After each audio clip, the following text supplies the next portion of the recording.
So our calculate area function isn't very useful right now, as it can only compute the area of 10 by 20.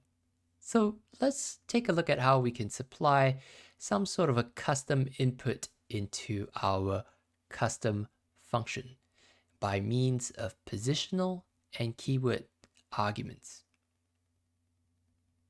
So let's go ahead and allow our function now to take two arguments within those circular brackets. So we head up there and let's allow it to take a length followed by a width. So with length and width, now I can substitute 10 to be the length and 20 to be the width. With this, I'd go ahead and now print, say, the area of a rectangle of 5 by 30 is however much that is, and let's remember to convert that back into a string. So make sure that we have that all covered, and this should be pretty good. So let's run the code and see what we get.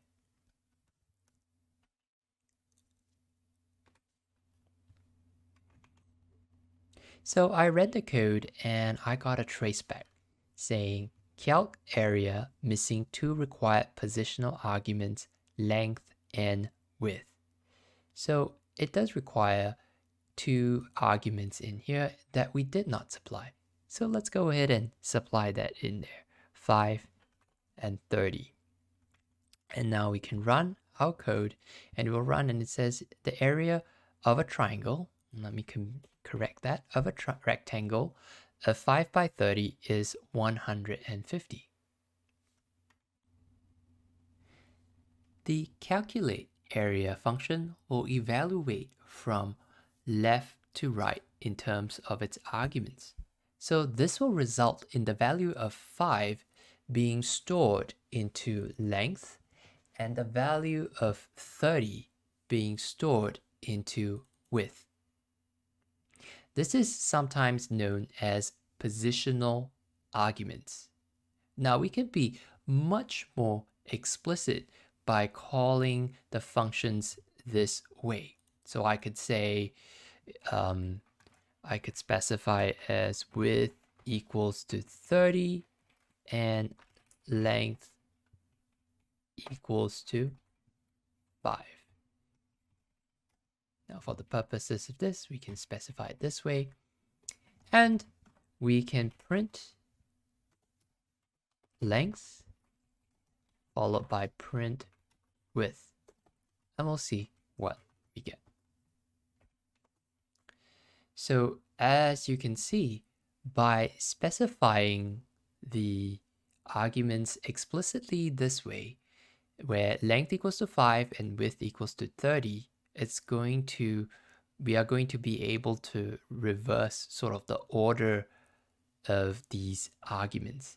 And this is known as a keyword argument style. Notice how this now allows me to switch the order in which I specify the arguments. And that's pretty useful. Now, functions can take as many arguments as you want, but in practice, we try to limit them to under 3 arguments. And the reason that is so is because it starts to get confusing and really hard to use beyond 3 arguments.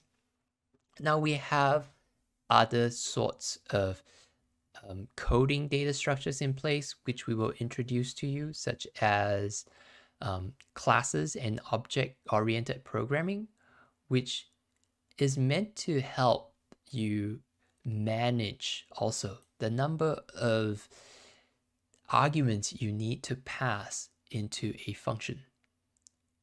But suffice to say, keep it under 3 1 is best or 2, but never more than 3. We can now use those arguments, okay, just like local variables within the function to compute an area. So we can see I've been able to print those I'm able to print those arguments out as if they were variables, and I can use them as if they are variables because they're essentially local variables that exist within the scope of the calc area function, but not outside of it. Now, if you're like me, you might be wondering, how is it possible then to call a function without it erroring out if I only wanted to specify one argument? What if we wanted to provide some logical default such that we could always call our function without an argument and it will return us some default values?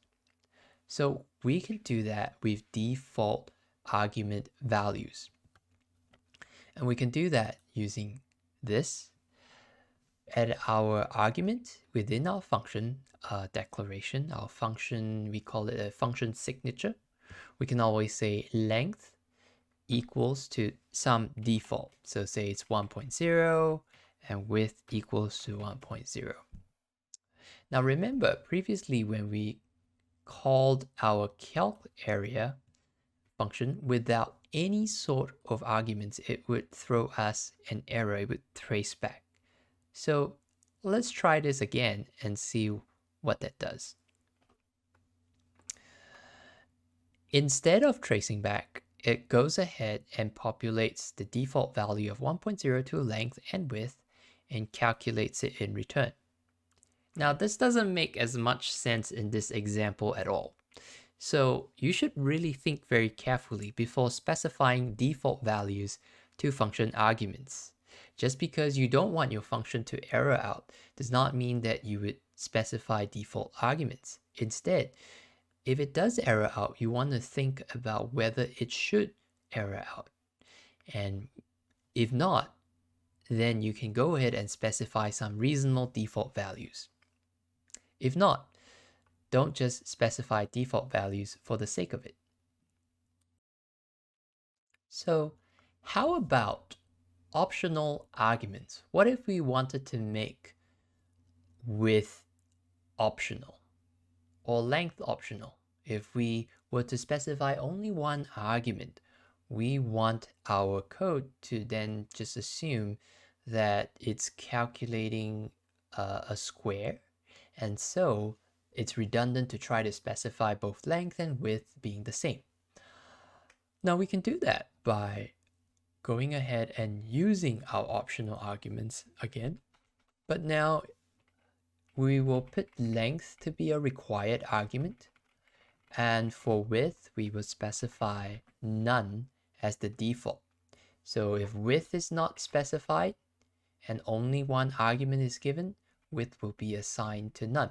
But this function will require at least one argument for length. So instead, what we can do now is just put a little simple if statement that we've learned before. If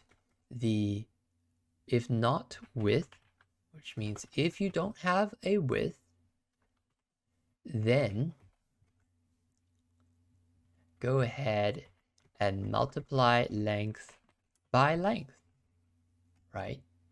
If not, you can always return length multiplied by width.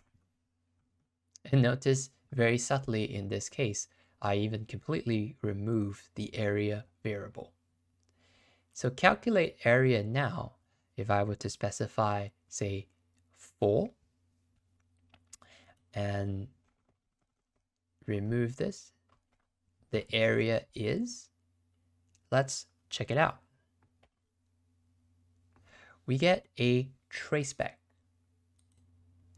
And that traceback is easy to fix because I had meant not to assign this to area, but to go ahead and return length times length. So if I don't have a width, return length times length. But if I have a length value, then return length times width. I'm sorry, if I don't have a width, return length times length.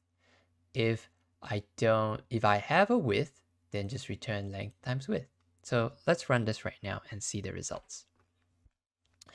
And you can see it prints length as being 4, which is what I specify. And width is default set to none.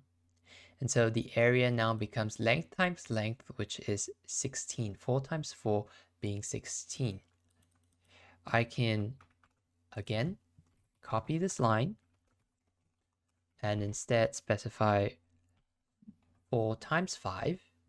And if we run this now, we should have a situation where the same function is able to accept either one argument, one required argument, or 2 arguments where the second one is optional.